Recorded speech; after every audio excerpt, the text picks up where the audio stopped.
안녕하세요. 오늘의 심층 분석에 오신 여러분을 환영합니다. 안녕하세요. 시작하기 전에 저희가 꼭 먼저 말씀드려야 할 게 있는데요. 오늘 저희가 나누는 모든 이야기는 교육적인 목적을 위한 거고요. 특정 금융 상품을 추천하는 게 절대 아닙니다. 네, 맞습니다. 모든 투자의 최종 책임은 여러분 자신에게 있다는 거 꼭 기억해 주세요. 혹시 이런 생각 자주 안 하세요? 아니, 난 정말 열심히 일하는데 왜 내 통장은 맨날 그냥 스쳐 지나가지? 하하, 공감되네요. 분명 월급은 올랐는데 왜 사는 건 더 빡빡해진 것 같지? 뭐 이런 거요. 만약 이 질문에 고개를 끄덕이셨다면 오늘 이야기가 아마 여러분을 위한 탈출 계획이 될 수도 있을 겁니다. 네, 오늘 제대로 한번 파헤쳐보려고 합니다. 바로 수많은 사람들의 돈에 대한 생각을 뭐랄까 뿌리부터 흔들어버린 책이죠. 로버트 기요사키의 부자 아빠, 가난한 아빠입니다. 사실 시중에는 차트 분석이나 기업 가치 평가 같은 굉장히 기술적인 책들이 많잖아요. 네, 그렇죠. 좀 어렵고요. 근데 그런 모든 기술은 사실 단단한 기초 위에서만 의미가 있거든요. 그 기초가 바로 돈을 보는 관점 그 자체입니다. 아, 관점. 이 책의 진짜 힘은 복잡한 회계 지식 없이도 현금 흐름 이 딱 하나만 가지고 내 재무 상태를 진단하게 해준다는 거예요. 돈을 위해 일하지 말고 돈이 당신을 위해 일하게 하라. 이 한 문장이 사실 오늘 저희가 나눌 모든 이야기의 핵심입니다. 좋습니다. 그럼 그 새로운 언어라는 것부터 한번 배워보죠. 이 책에서 가장 도발적이고 많은 사람들을 충격에 빠뜨린 문장이 바로 이거잖아요. 당신이 살고 있는 그 집은 자산이 아니다. 네, 바로 그 문장이죠. 잠깐만요. 그건 솔직히 좀 받아들이기 힘든데요? 그렇죠. 특히 한국에서는 내 집 한 채, 이게 거의 중산층의 상징이고 가장 확실한 자산이라고 다들 생각하잖아요. 집값도 엄청 올랐고요. 네네. 근데 이게 자산이 아니라니요. 좀 현실과 동떨어진 얘기 아닌가요? 바로 그 지점이 기요사키가 기존의 상식을 깨부수는 포인트입니다. 우리는 보통 자산이라고 하면 그냥 내가 가진 것 중에 비싼 거라고 생각하잖아요. 집, 차 이런 거요. 네, 맞아요. 팔면 돈이 되는 거. 하지만 기요사키가 말하는 투자가의 세계에서는 기준이 아주 단순하고 딱 하나입니다. 뭔데요? 그래서 그게 이번 달 내 통장에 돈을 꽂아주는가? 이 질문 하나예요. 아, 돈을 넣어주느냐? 네. 자산은 내가 가만히 있어도 내 주머니에 돈을 넣어주는 겁니다. 예를 들면 월세 나오는 부동산이라던가 배당금을 주는 주식 같은 거요. 반대로 부채는 그냥 갖고만 있어도 내 주머니에서 돈을 빼가는 모든 거죠. 자동차 할부금이나 바로 그 내 집의 대출이자 재산세 같은 것들 말입니다. 와, 기준이 완전히 다르네요. 그렇죠. 왜 내 집이 부채인지 조금 더 냉정하게 볼까요?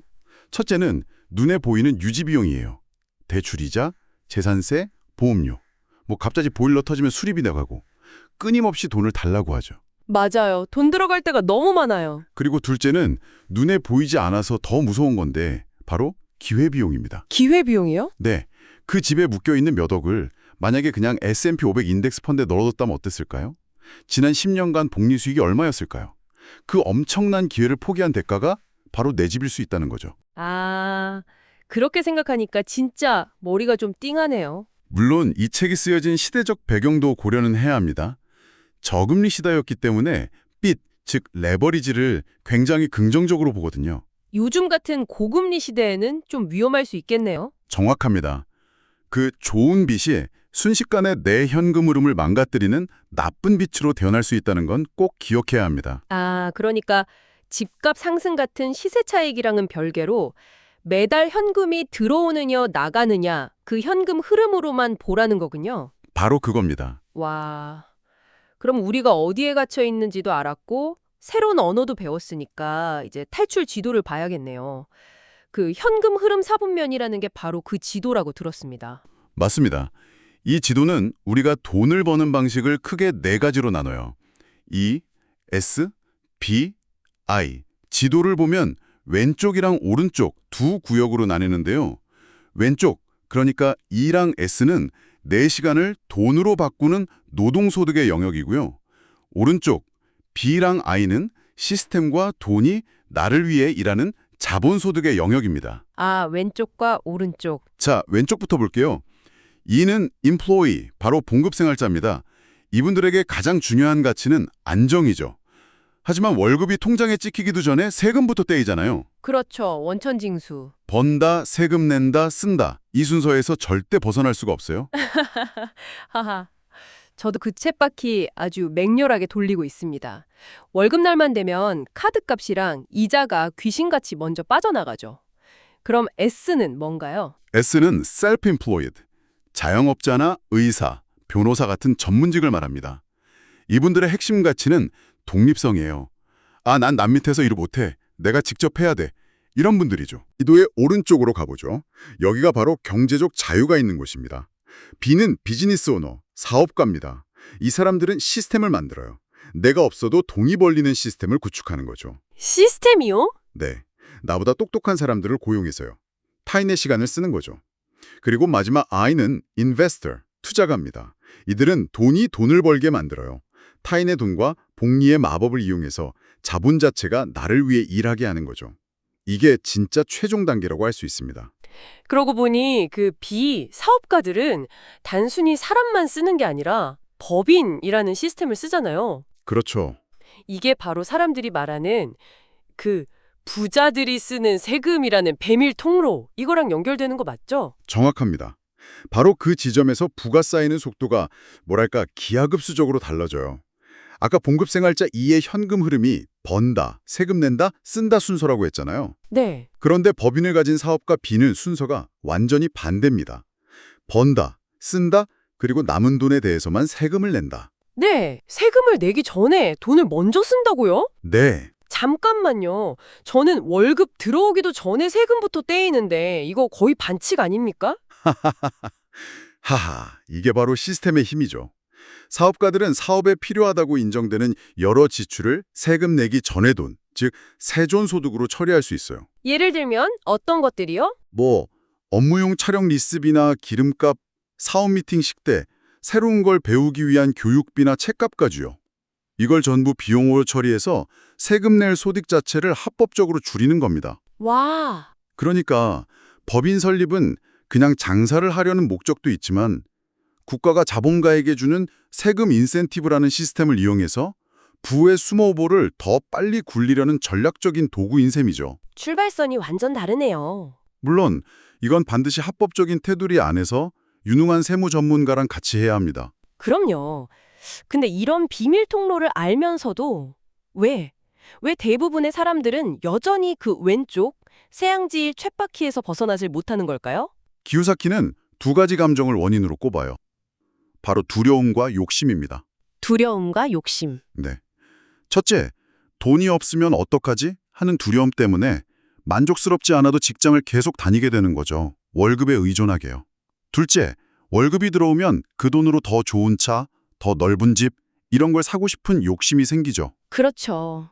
저도 모르게 소비가 늘어나더라고요. 맞습니다. 이 두 감정이 합쳐지면 라이프 스타일 인플레이션이 생겨요. 버는 속도보다 쓰는 속도가 더 빨라지는 거죠. 결국 평생 돈을 위해 일하는 쳇바퀴에서 내려오지 못하게 되는 겁니다. 아, 그래서 기요사키가 돈을 위해 일하지 말고 배우기 위해 일하라 이런 조언을 하는 거군요. 바로 그겁니다. 당장 연봉 몇백만 원 더 받는 것보다 나중에 나를 오른쪽 분면으로 데려다 줄 세일즈나 마케팅, 협상 같은 기술을 배울 수 있는 곳에서 일하라는 뜻이겠네요. 네.